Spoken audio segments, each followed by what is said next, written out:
Today we're talking about business cards. And are business cards advertising? Like if you're advertising your business, you're handing out business cards, does that count as advertising? We're also going to talk about its effectiveness. Is there a good way to use business cards, or is there a better way? Are there things that you should not be doing with business cards? So we're going to talk about the effectiveness and other alternatives as well. If you like business cards, there's some other approaches you might want to look into. So let's dive right in.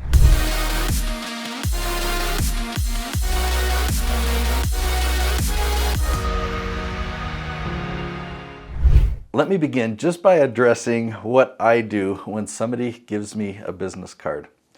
I throw it away. Yeah, I smile, I take it, I say thank you, I might put it in my pocket, but after they've walked away and they're not going to see me, I will just throw that business card away because I know that I'm not ever going to look at it again. Now, if it's somebody that I intentionally want to reconnect with afterwards, I'll take their phone number and I'll put it in my phone before I throw it away. Now, if I haven't had a conversation with somebody, if I don't even know anything about that person and they hand me a business card, I'm like, what am I going to do with this? Why are you handing me a business card? So don't do that. Don't just go out like, oh, I'm handing out business cards. Hey, do you want one? We're at a networking event. That's what we do. No, don't do that. Now let me switch things around a minute because I have had people even recently ask me, hey, Nate, do you have a business card?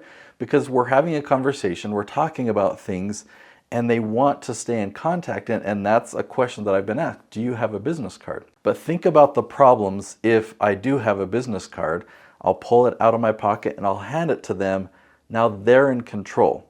They're the ones that get to choose whether they reach out to me or not. I don't have their contact information. I can't initiate the conversation. So when they ask that, I'm flattered. I know that they want to engage with me after this meeting. So when they ask that, I'll say, no, I don't have a business card, but here's what I'll do. I'll send you a text message and you can have my number. So I'll ask them their number and I'll put it in my phone and I'll send them a text message with a little recap of what we talked about. So think about the benefits of that approach. Now I've got their phone number. I typically go into my notes on my phone and I put their name and I put down some talking points. So some of the things that we talked about, some follow-up actions, what I want to remember. So a day later or a week later, I can follow up with them. I can send them a text message and I can include a calendar invite to schedule a time that we can jump on Zoom. Now, I have seen something that's pretty ingenious that people will do with a business card, and they'll put a QR code on it. So there's an action that people can take. And you might not need to even hand out business cards like this. If people say, hey, do you have a business card? You could pull it out and say, yeah, go ahead and scan this. You could have the QR code take them to your contact information that they can save in their phone.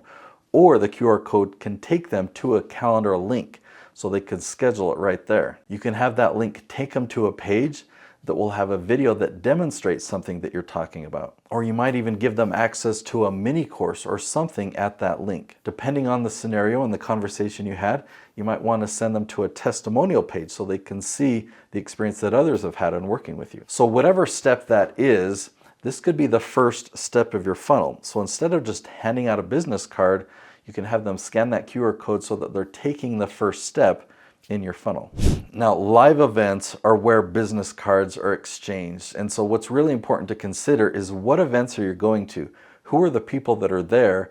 Are these people really your target audience? So in addition to considering your business card strategy, think about the event strategy itself. And what events have you gotten leads from and have you gotten clients from, and compare that to other events and really decide what events are the most important. Just because there are bodies there and people are breathing doesn't mean it's a good event and that you should just give them all your business card. Now, I promised that I would show you a different strategy than just handing out business cards. Okay, now check this out. I'm going to show you a few examples of searches on YouTube, and we'll talk about the value of this. So when I type in this question, how to get business credit with poor personal credit, notice that Noelle Randall is in the first and second position. She's at the top there. How to get your kids to listen without yelling. Notice that Paul Jenkins is in spot number 2 and Nicolene Peck is in spot number 3. Buying vacant land in Florida, we've got Brent Bowers at the top. Are fixed indexed annuities a good investment? We've got Stan the Annuity Man at the top. How do millionaires build wealth using life insurance? Notice we have Doug Andrew at the top. What is the role of a superintendent in construction? We've got Jason Schroeder, he's in position 1 and 3. So how do we do this? All right, I'm gonna take you behind the scenes and show you the nitty gritty. This is for Noelle Randall. She teaches people how to invest in real estate, okay? And prior to making this spreadsheet that I'm showing you, I've already worked for her for 4 years, okay? She's had wild success. She's generating about 6 million a year just from YouTube leads. Okay, but let me show you this new research that we did. This is on the branch real estate investor find. So every one of these questions have those 4 words. And this next branch, real estate investor become, every one of these questions has those 4 words. So these branches are very similar, but when I showed these to Noelle and she compared them side by side, she looked at the first one and said, you know what? This branch is actually not my target audience. I don't really need to make those videos. I don't want to show up for those searches. But these titles, these questions here, I want to dominate. When people do a search, I want to rank at the top for every single one of these. This is my target audience.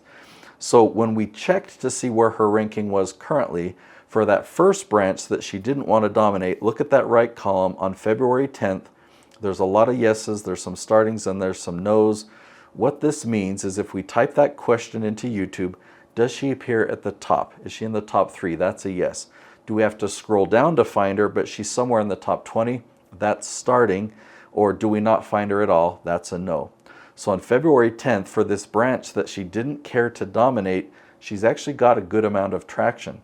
But for the branch that is definitely her target audience, that she wants to show up at the top for every single one of these questions, it's mostly no's. Okay, so that was on February 10th. Look at that filming date column. You'll see that we filmed 5 episodes from this branch in February. We filmed a few more in March and a few more in April. And if you look at these columns to the right, by April 18th, we had already gotten several more yeses. By May 16th, even more. By July 3rd, majority yes. So we went from majority no's to a majority of yeses by focusing on the questions in this branch. I have a 5-ingredient strategy that I really want you to understand and to implement so that you can generate leads in your business. You'll be able to get this type of ranking on YouTube, and you'll be able to turn these views into leads in your business. I've created a mini course. It's called the YouTube Lead Gen Blueprint. It's only $17, and you can find out more information about it if you go to youtubeleadgen.net. I'll also put that link down below. So when you go through this mini course, you'll learn about 2 different YouTube strategies, and you'll understand what one is the best strategy for you in your business. You'll also learn my 5-step leaf strategy, where you'll understand how to leverage YouTube to generate leads for your business. I want you to succeed. I want you to really get these same results. Go to youtubeleadgen.net, and I'll see you there.